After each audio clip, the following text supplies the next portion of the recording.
ជំរាបសួរសួស្តីបងប្អូនដែលជាអ្នកសិក្សាទាំងអស់គ្នាជួបគ្នាសាជាថ្មីម្ដងទៀតជាមួយអ្នកគ្រូសៀងសុផានីដេតនៅក្នុងថ្ងៃនេះផងដែរយើងនឹងចូលទៅកាន់ជំពូកថ្មីមួយទៀតគឺជំពូកទី2និយាយអំពីលោហៈហើយមេរៀនទី1នៅក្នុងជំពូកនេះយើងនឹងសិក្សាទៅលើលក្ខណៈលោហៈវត្ថុបំណងក្នុងមេរៀននេះបន្ទាប់ពីបងប្អូនទាំងអស់គ្នាបានសិក្សារួចបងប្អូននឹងមានសមត្ថភាពអាចទី1ពណ៌នាអំពីលក្ខណៈរូបនិងលក្ខណៈគីមីរបស់លោហៈទី2ពន្យល់ពីសេរីសកម្មភាពគីមីនៃលោហៈទី3រៀបរាប់ពីប្រតិកម្មជំនួសរបស់លោហៈទី4រៀបរាប់ពីសមាសធាតុកាបូណាតទី5ពណ៌នាពីការឡើងច្រេះនិងវិធីការពារអញ្ចឹងយើងចូលទៅកាន់មេរៀនរបស់យើងទាំងអស់គ្នាចំណុចទី1លក្ខណៈរូបនៃលោហៈ 1.1 និយាយអំពីលក្ខណៈរូបរួមលោហៈអាចថែឬហូតជាលោះបានដោយសារស្រទាប់អាតូមនៅក្នុងលោហៈអាចរអិលលើគ្នាទៅវិញទៅមកបានដោយងាយលោហៈចម្លងចរន្តអគ្គិសនីបានល្អនេះបណ្ដាលមកពីអេឡិចត្រូនសេរីរបស់វាអាចធ្វើចលនាតាមបណ្ដោយក្រានហើយនាំបន្ទុកអគ្គិសនីមកជាមួយនៅពេលដែលចរន្តឆ្លងកាត់គេប្រើវាធ្វើជាខ្សែចម្លងចរន្តនិងនៅក្នុងឧបករណ៍អគ្គិសនីដូចជា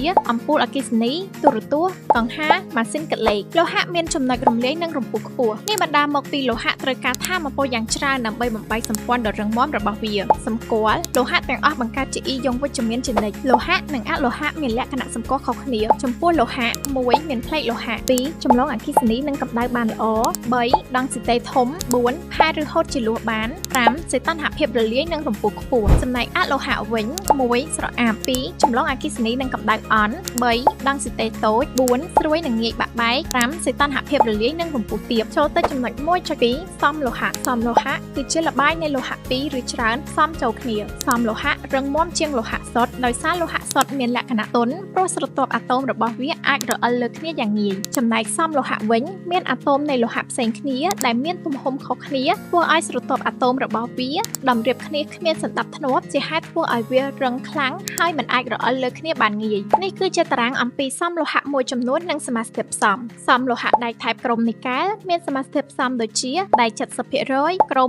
20% នីកែល 10% ចំពោះលក្ខណៈពិសេសមិនឡើងច្រេះបម្រើរបស់វាគឺផ្នែកផ្សេងនៃរថយន្តសម្ភារៈផ្ទះបាយកាំបិតសមលោហៈស្ពាន់មានសមាសធាតុផ្សំដូចជាទង់ដែង 70% ស័ង្កសី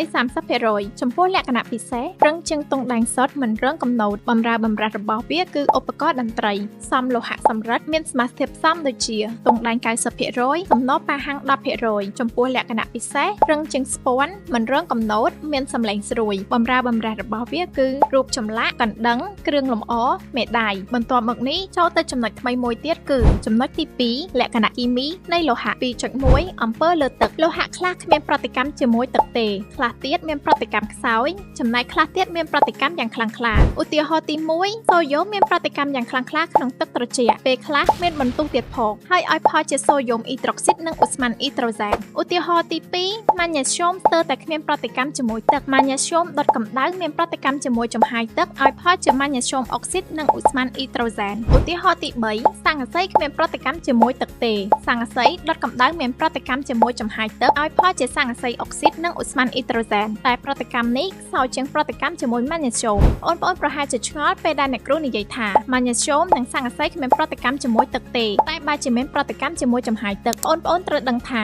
ទឹកនិងចំហាយទឹកគឺមានភាពរូបខុសគ្នាដោយទឹកមានភាពរូបរាវចំណែកចំហាយទឹកមានភាពរូបឧស្ម័នចូលទៅឧទាហរណ៍បន្ទាប់ឧទាហរណ៍ទី4សំណគឺគ្មានប្រតិកម្មជាមួយទឹកទេឧទាហរណ៍ទី5ទង់ដែងគឺគ្មានប្រតិកម្មជាមួយទឹកទេទោះក្នុងលក្ខខណ្ឌណាក៏ដោយបន្តទៀតនេះយើងចូលទៅដល់ចំណុច 2.2 ប្រតិកម្មជាមួយអាស៊ីតក្លរីត្រិកលោហៈជាច្រើនមានប្រតិកម្មជាមួយអាស៊ីតក្លរីត្រិករាវឲ្យផលជាលោហៈក្លរ៉ូនិងបំភាយអ៊ីដ្រូសែនឧទាហរណ៍ទី1សូយ៉ូមប្រតិកម្មជាមួយអាស៊ីតក្លរីត្រិកទោះឲ្យផលជាសូលូឆុងសូយ៉ូមក្លរ៉ូនិងឧស្ម័នអ៊ីដ្រូសែនឧស្ម័នអ៊ីដ្រូសែនដែលភាយនេះឆេះនៅក្នុងខ្យល់ឧទាហរណ៍ទី2ម៉ាញ៉េស្យូមមានប្រតិកម្មយ៉ាងខ្លាំងក្លាជាមួយអាស៊ីតក្លរីត្រិកឲ្យផលជាម៉ាញ៉េស្យូមក្លរ៉ូនិងបំភាយពពុះឧស្ម័នអ៊ីដ្រូសែនច្រើនឧទាហរណ៍ទី3ស័ង្កសីមានប្រតិកម្មលឿនមធ្យមជាមួយអាស៊ីតក្លរីត្រិកឲ្យផលជាស័ង្កសីក្លរ៉ូនិងបំភាយពពុះឧស្ម័នអ៊ីដ្រូសែនឧទាហរណ៍ទី4សំណមានប្រតិកម្មយឺតបំផុតជាមួយអាស៊ីតក្លរីត្រិកឧទាហរណ៍ទី5ទង់ដែងគ្មានប្រតិកម្មជាមួយអាស៊ីតក្លរីត្រិកទេ